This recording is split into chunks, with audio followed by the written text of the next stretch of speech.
Hello and welcome to Ginger Prime. My name is Brian if you're new around here, and if you happen to be a returning subscriber, welcome back, Soul Nation. You look smashing today. Thanks for coming and checking out today's video. Now, this video requires some context for reviewing Final Fantasy XIV's community because Dennis asked the following. He says, I hope you'll find time to respond. I'm currently thinking about playing Final Fantasy XIV, and I started out playing EverQuest. I invested my heart and my soul for over 6 years in high-end rating for my guild, so I'm not afraid to invest that time. Now, along came WoW and destroyed the player base and poached many a great amount of players. Now, after about a year, I also followed my comrades, and then I invested my heart and my soul, again this time, totaling up to 20 years. My question is, how is the community?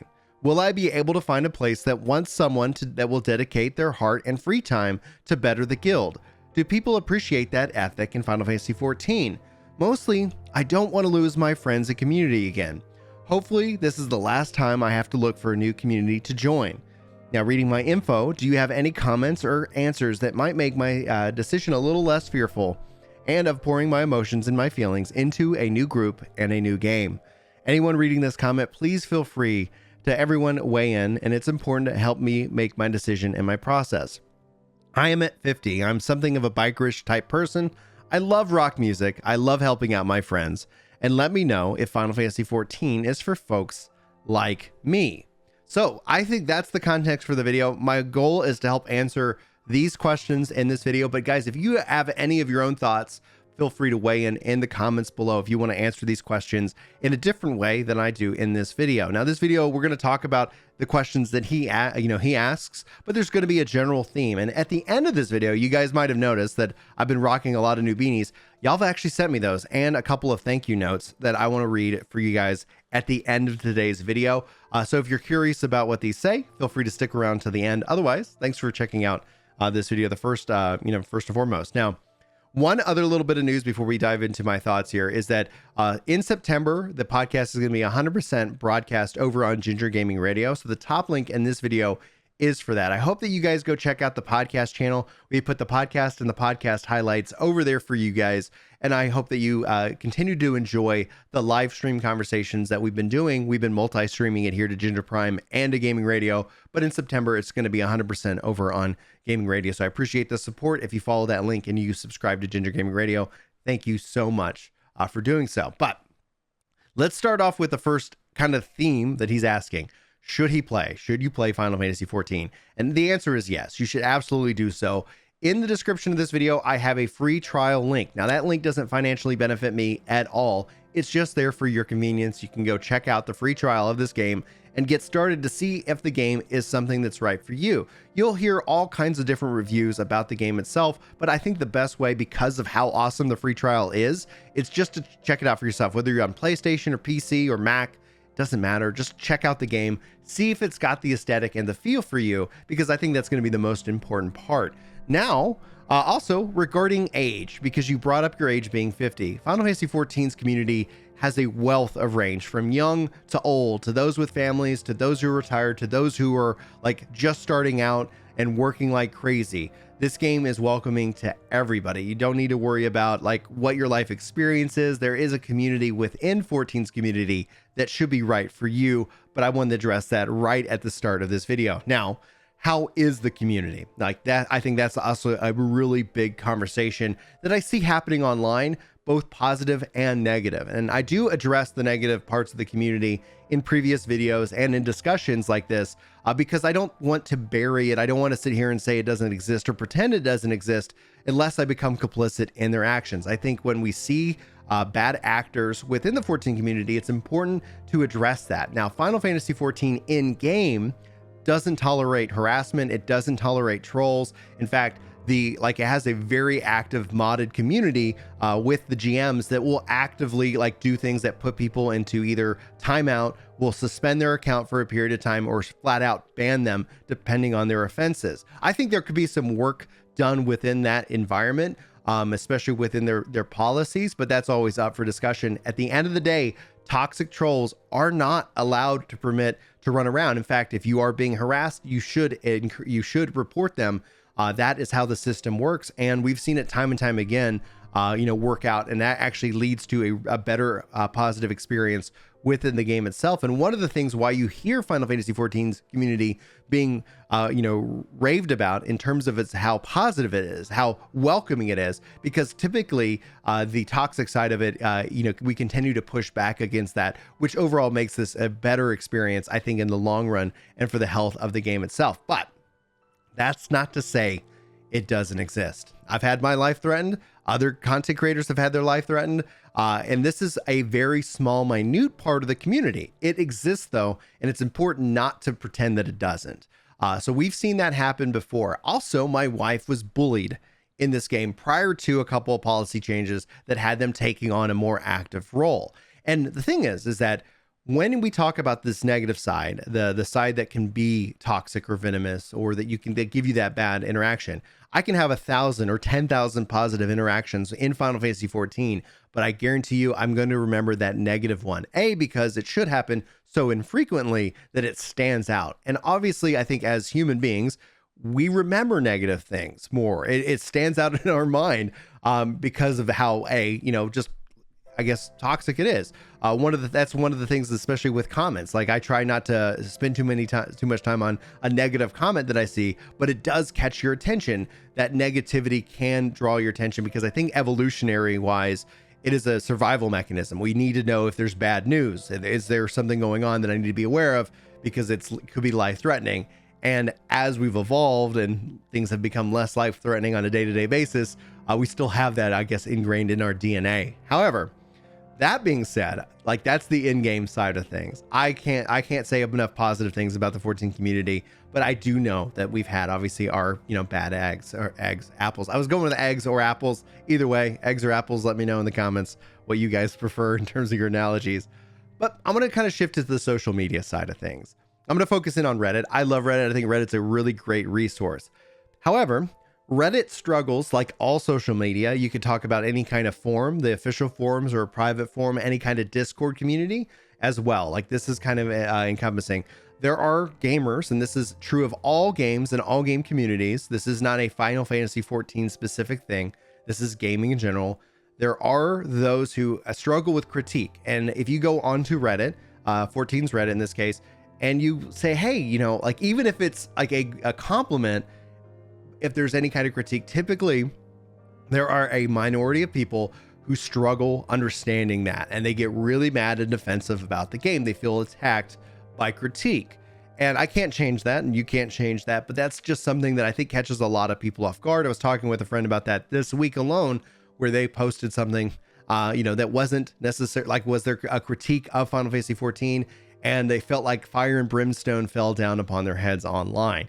Now, just note that it's fine, and I support you expressing your opinions about my videos or about this game. I try to have an open, non-echo chamber style community here, but social networking, social media is inherently built around those echo chambers. So you have in any community, any gaming society, the fact that we naturally kind of find people who agree with us. So it's easy not to be challenged of our opinion or our view. And thus, when somebody comes into that community and has that and offers up that challenge, that critique of the game itself, it is kind of this like alert mode self-defense thing. I'm not excusing it. I'm not justifying it. I'm just saying how it is. So just be aware that if you find that you love 99.9% of the game, but 0.1% of it you would like to see changed, you still might get, venom and fire and brimstone rained down upon you if you post that thought on social media. I think you should post that thought, but just expect that not everybody is going to agree, and they might disagree with you very passionately. So just watch yourself out there on the interwebs. Good life advice for anybody in this regards. All right, so hopefully that helps give you a good understanding of the community. I have found Final Fantasy XIV's community exceptionally helpful.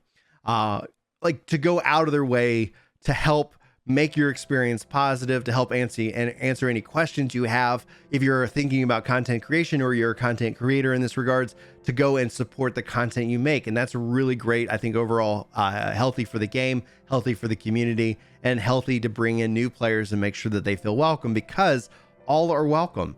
Anybody can come play Final Fantasy XIV, young or old, skilled or unskilled. you should come and check out this game and see if it's right for you in that regards. All right. Will you find a home here? This is getting where we're going to get into some deep thoughts by Brian. Will you find a home here? Someone that can dedicate themselves to a free company. Right, Chris, your hustle dazzle, baby. I forgot to hit the notifications. Thanks for those follows over here on Twitch. All right. That is going to depend on what you put into it. In community, like in Final Fantasy XIV's community, obviously you have multiple sub communities, and that's where things get awesome and very specialized. Do you want to connect with other people of like minds who have maybe jobs and a different work schedule, or like on the same similar schedule than you? Like, that exists. It's going to require effort, though. One of the things that I often hear is that you get out of it what you put into it.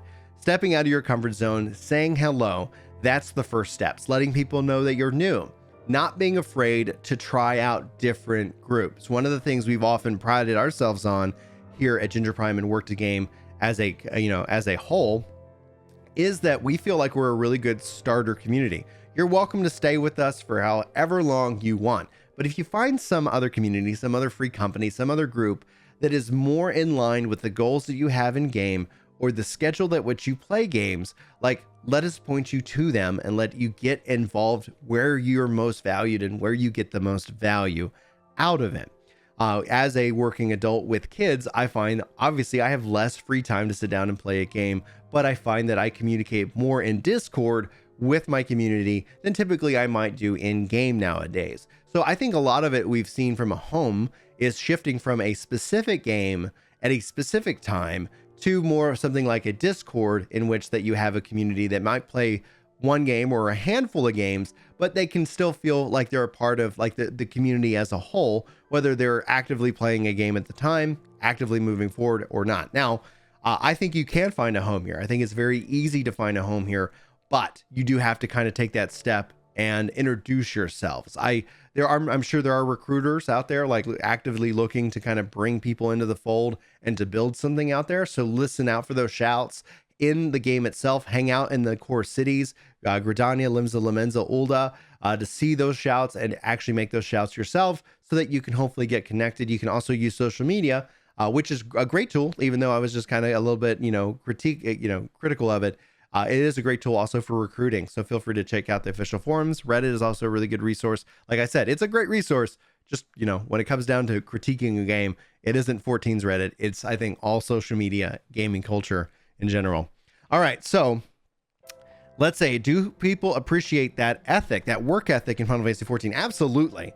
But it's going to vary by kind of like a culture to culture. Even data center to data center in this game can have its own culture. If you look at like Crystal, or if you look at things like, Primal and Aether, and, it's like all of these different data centers have kind of their own communities because they can all share and visit each other. And so you'll see things like, a role-playing community being more driven off of one data center versus another. Now, this is going to evolve over time as data center visit comes online and more people are allowed to do different things. I think anybody in this game, especially any community in this game, loves it when somebody takes interest and wants to take that action in that direction and move themselves forward. So if you want to help do that. Now, where you could find some friction or some frustration in the long run of this is you might end up saying, like, I'm putting in more time than my community. It's about trying to find the people who are working towards that same direction as you, that you're going to find that people are going to appreciate that. Like if everybody's moving to get the hardest raids or the ultimates done and supporting each other, like that's going to gel really well for you really quickly. But if you feel like you're putting in more work and your community that you're kind of connected with, let's say us, I'll use my community as an example.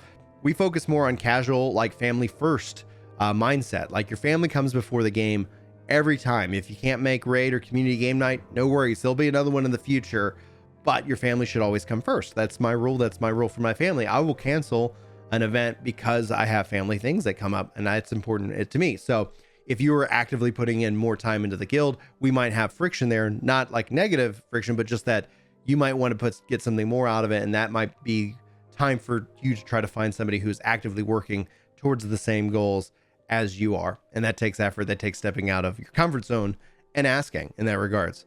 And then finally, fear of losing your friends and community. So this is kind of, this is where we can't know the future. This is where I hear your frustration from EverQuest to WoW, and now having to start all over again. The investments that we put in these long-running games, these MMORPGs, are amazing. They're wonderful. MMORPGs are more than just a game. They are a community. They are a service. They are something to, pour yourself into. That's what makes them unique versus any other game that kind of pops up and goes away after a period of time. It's not it's nice that we're not a fad. It's nice that we're just a consistent source of awesomeness in that regards. So could that happen in this case? I want to look at Yoshi P as a leader of this game and say, I've been playing this game for 11 years. I have no worries that this game's not going to exist for another 11 years or another 22 years or another 33 years. Yoshi P, though, is human, like we all are. Can things change? Yes. But MMOs are about change, and it's the change of the game itself that is a part of the beauty of it. It's a part of establishing, like, I remember when this game launched and struggled and failed and was reborn. I was there for that, but I was there for Heaven's Word. I stepped into that. I stepped into Stormblood. Now, that's my experience. So I have this history. Could things go wrong in the future? Yes. But outside of that caveat, the unknowns that we, can't even predict, Yoshi P and his team have a passion. They're active players of their game. They are 14 players themselves. And that's one of the most important things that Yoshi P has done in terms of culture. You play your own game. That is really key. That's where they went from 1.0 to 2.0. The 14 dev team is required to play and live in their game. He also has a team that looks at all other games that are coming out and what other people are doing, so that way, in the future, they don't end up getting like sideswiped by something like, oh my gosh, I can't believe that after 15 years, Final Fantasy XIV doesn't do X. So he is also he has a team that looks outward, but he has a team and his team is required to also look inward. What are they doing right? What could they do better? And I think it's that level of investment that tells me there's going to be plenty of investment and greatness in here. Will your community fall apart within 14 that you get a part of? I can't predict. That's going to be where I would encourage you to use services like Discord and not just be a one game community, but maybe one genre community, but a community together, so that whether you're jumping into Final Fantasy XIV for the first time or insert new MMORPG down the road, you don't have to start all over. Those bonds have been established and they go beyond any one game itself. And that's, I think, the important and the critical aspect to the experience. And hopefully this answers your question. Hopefully this answers all of your questions. And like I said at the beginning, if you guys thought if I could have said anything better in this video, please sound off in the comments. Let Dennis know what he needs to know about the Final Fantasy XIV community. And I think that's going to be important. But at this time, I did promise that I would read y'all's letters to me. And I think this is, the first card says many thanks. And there's like also kind of a typed up letter. If there's any like identifiable information in these, I won't read that. I'll respect y'all's privacy or just use first names. But you guys sent me some beanies and I really do appreciate that. It says, to Brian and Chris, Chris already has read this card, by the way. So, hiya. We really like watching your channel. You guys are very positive, an example of the online community, especially the gaming community. Thank you very much. You guys make Final Fantasy XIV and WoW look fun. Obviously, I think this is probably prior to all the drama in this regards, but yeah, that's the goal. Like, these are fun games. We get to sit down and talk about video games, and that's awesome. Sometimes it's easy to get caught up in the drama, but one of the things that we like to try and do is focus in on the good aspect of what we get to do. And that's, we get to play games and we get to talk about them with you guys. I know it isn't much, but we got you a hat. Thank you. I think it's right here. It's the red one I've been wearing.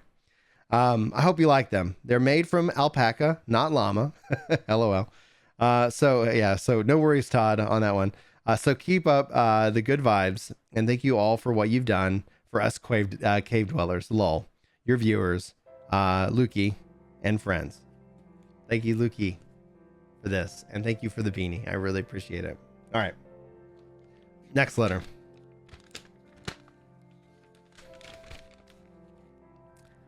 Hi, Brian. All the hats are made of acrylic yarn. Washed instructions are machine wash, lay flat to dry, and although I've washed in the machine and dried on a low heat setting. Thank you for keeping Thomas's mind occupied.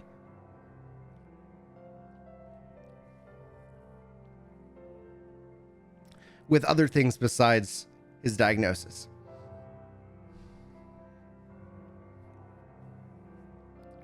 If you guys aren't aware, Thomas is diagnosed with cancer. Getting emotional.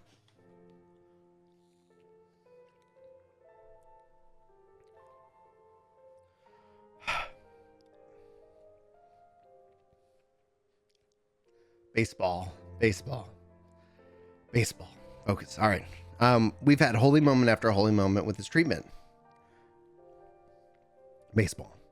From the tumor in his lungs resolving to his latest tumor marker, which is 3.2. The normal is 0.5 to 2.5. Enjoy you wearing the hats.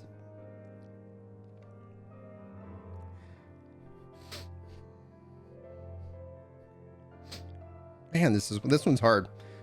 Biggest and brightest thanks, Jane. And apparently they've got Jane's got our YouTube channel, Scraptastic Yarns, and on YouTube. So I'll see if I can't get a link to Jane's channel if you guys are curious to check it out. So and then she says the cross is a stitch mark that I can give to Julie. So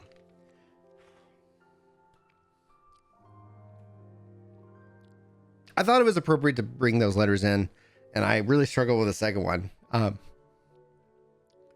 because you guys have given me so much. And when we talk about the community, like, I think that's a part of it. It's beyond the game itself, but it's about people around a game, loving each other in that regards. And that's what I try to do. That's what I try to do. Hopefully, and in this case, if I feel like I've done it, in that regards. People reach out to me, and that's important. And it means a lot that, if anything I can do can help, whether it's just a bad day, or whether it's a bad diagnosis. The fact that, and I'm not, it's not about me. And you hear me say that, I keep repeating that. That is the mantra of the channel here. It's just not about me. And that's hopefully important. I just the guy at the other end of the camera in this regards, but I hope that you guys feel welcomed in both 14, but in anything around gaming. And sometimes we got to talk about the hard stuff, but more than often than not, we get to talk about the fun stuff. And I appreciate it. I appreciate Jane, and I appreciate you guys, Loki. But outside the people who physically sent me hats, like, just note that you were loved and you're amazing. And I'm so glad you're here. And thank you for watching this different kind of video. I hope you got a lot out of it. I hope it answered your questions, Dennis. And for anybody else who's curious and in Dennis's position today, thank you for watching. My name's Brian, and this is Ginger Prime. I love you faces. I hope to see you next time. But until then, take care.